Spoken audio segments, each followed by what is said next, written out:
for someone like Tom Hanks to say yes to an idea like that is such a vote of confidence. And a lot of that credit goes to Sheila Rogers. She's the head of the talent department for Corden. She worked on the Letterman show for many years before then.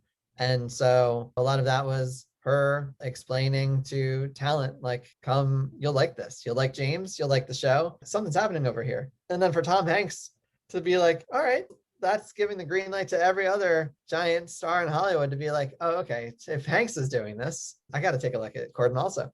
And yeah, I mean, like Tom Hanks, and there was a lot of friends did a lot of great favors and gave a boost to the show in those early days, which, you know, a lot of these talk shows have to rely on friends in those early days and people who are willing to take that chance. But the Tom Hanks, the Mariah Careys, the David Beckhams, the Simon Cowells, like it was some real heavy hitters.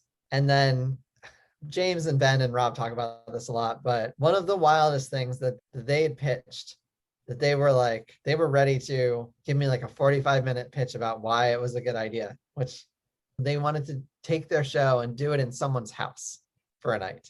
Which they did in the second week. They did it in the second week. They shot it in the first week, but they needed the week to edit it. So they were like, here's what we do, and this is why we should do it. We got to keep people surprised. And I was like, you had me on the first sentence. I'm 100% on board.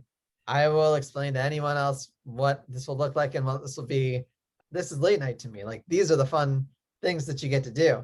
And that was like incredible. Like Beck and who else was on that one? Jeff Goldblum. It was like this who's who of people, animals. We this poor person's house, we just took over for basically the day, and it was all real, and it was absolutely joyous. And like, you don't know, I don't think you know until you're in it how much energy you can get from that type of a show and experience and use to figure out what's the next thing you want to do. And yeah, I mean, like that's a memory forever.